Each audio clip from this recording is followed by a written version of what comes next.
സംവിധായകൻ സമീർ താഹിറിന്റെ കൊച്ചിയിലെ ഫ്ളാറ്റ് സിനിമാക്കാരുടെ സ്ഥിരം ലഹരി കേന്ദ്രമാണ്. കഴിഞ്ഞ ദിവസം അവിടെ നിന്നാണ് സംവിധായകരായ ഖാലിദ് റഹ്മാനും അഷ്റഫ് ഹംസയും പിടിയിലായത്. ഈ കേസിൽ സമീർ താഹിറും അറസ്റ്റിലായിരിക്കുന്നു.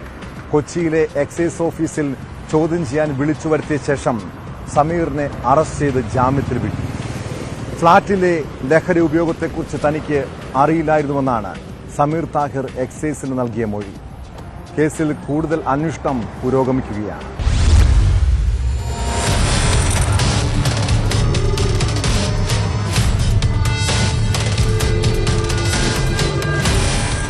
കൊച്ചിയിലെ ഫ്ളാറ്റിൽ നിന്ന് കഞ്ചാവുമായി ഖാലിദ് റഹ്മാനും അഷ്റഫ് ഹംസയും ഉൾപ്പെടെ 3 പേർ പിടിയിലായ കേസിലാണ് സംവിധായകൻ സമീർ താഹിറിനെ അറസ്റ്റ് ചെയ്തത്.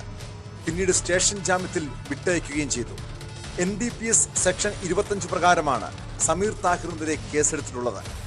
7 വർഷം മുൻപ് വാടകയ്ക്കെടുത്ത ഫ്ളാറ്റാണിതെന്നും ഖാലിദ് റഹ്മാൻ, അഷ്റഫ് ഹംസ എന്നിവർ ലഹരി എത്തിച്ചതോ ഉപയോഗിച്ചതോ അറിഞ്ഞില്ലെന്നുമാണ് സമീർ താഹിറിന്റെ മൊഴി. ഖാലിദ് റഹ്മാനും അഷ്റഫ് ഹംസയ്ക്കും എങ്ങനെയാണ് കഞ്ചാവ് ലഭിച്ചതെന്നും ഈ ഫ്ളാറ്റിൽ പതിവായി ലഹരി ഉപയോഗം ഉണ്ടോ എന്ന് ചോദിച്ചറിയാനുമാണ് സംവിധായകൻ സമീർ താഹിറിനെ എക്സൈസ് ഓഫീസിലേക്ക് ചോദ്യം ചെയ്യാൻ വിളിച്ചു വരുത്തിയത്. അറസ്റ്റിലായ സംവിധായകർ സമീറിന്റെ ഫ്ളാറ്റിലെത്താനിടയായ സാഹചര്യം സമീറിന്റെ അറിവോടെയാണോ ഇവർ എത്തിയത്, ഇവർ ലഹരി ഉപയോഗിക്കുന്ന കാര്യം സമീറിന് അറിയാമായിരുന്നോ തുടങ്ങിയ കാര്യങ്ങൾ ചോദിച്ചറിഞ്ഞു. സമീർ താഹിറിനെ ചോദ്യം ചെയ്തതിൽ നിന്ന് ലഭിക്കുന്ന വിവരത്തിന്റെ അടിസ്ഥാനത്തിൽ ഖാലിദ് റഹ്മാൻ, അഷ്റഫ് ഹംസ തുടങ്ങിയവരെ വീണ്ടും ചോദ്യം ചെയ്യാൻ വിളിപ്പിക്കുമെന്നാണ് സൂചന.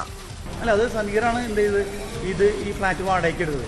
അപ്പം അങ്ങനെ ഒരു ക്രൈം അവിടെ നടക്കാൻ ആൾ അനുവദിക്കാൻ പാടില്ല. NDPS നിയമപ്രകാരം നമ്മൾ എന്ത് ചെയ്തു? അതുകൊണ്ടാണ് സമീർ അന്നേ ദിവസം ഫ്ലാറ്റിൽ എത്തിയിരുന്നത്. ആൾ രാവിലെ വന്നിട്ട് വൈകിട്ട് പോയിരുന്നു. അവിടെ വൈകിട്ട് ആരുള്ളതെന്ന് എനിക്ക് അറിയില്ലായിരുന്നു. അവിടെ ഒരു 3-ാം പ്രതിയോട് താമസിക്കുന്നുണ്ട് 2-3 ദിവസമായിട്ട് അഷ്റഫ്. അയാൾ അടുത്ത പടം ചെയ്യാൻ പോകുന്ന ആളാണെന്ന് പറഞ്ഞത്. അതിന് വേണ്ടിയിട്ട് സൗകര്യങ്ങൾ ചെയ്ത് കൊടുക്കുന്നത്. ഇതൊരു പ്രൊഡക്ഷൻ കമ്പനിയുടെ പേരിലാണ് ഈ ഫ്ലാറ്റ് എടുത്തിട്ടുള്ളത്. ഈ സമീർ ഇറങ്ങിയിട്ട് ലഹരി ഉപയോഗിച്ചോ അങ്ങനെ എന്തെങ്കിലും? ഇല്ല, അത് ഇല്ലില്ല. സാർ, ഇത്തരത്തിൽ ഈ ഫ്ലാറ്റ് നിരന്തരം ഇങ്ങനെ ലഹരി ഉപയോഗിച്ച് കണ്ടെത്തലുണ്ടോ? അല്ല, നമുക്ക് നേരത്തെ ഇൻഫർമേഷൻ ഉണ്ടായിരുന്നു. നമുക്ക് കഞ്ചാവാണ് കിട്ടിയത്. ഘോശ്രീ പാലത്തിന് സമീപമുള്ള സമീറിന്റെ ഫ്ളാറ്റിൽ ലഹരി ഉപയോഗം പതിവായിരുന്നെന്ന വിവരത്തിന്റെ അടിസ്ഥാനത്തിൽ നടത്തിയ പരിശോധനയിലാണ് 3-അംഗ സംഘത്തെ കഴിഞ്ഞ ദിവസം എക്സൈസ് പിടികൂടിയത്. 1.6 ഗ്രാം ഹൈബ്രിഡ് കഞ്ചാവും ഇവരിൽ നിന്നും കണ്ടെടുത്തിരുന്നു. അറസ്റ്റിന് ശേഷം 3 പേരെയും സ്റ്റേഷൻ ജാമ്യത്തിൽ വിട്ടയച്ചതാണ്.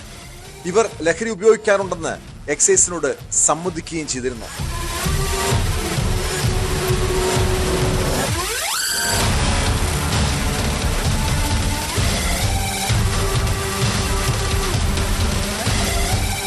News 18 കൊച്ചി.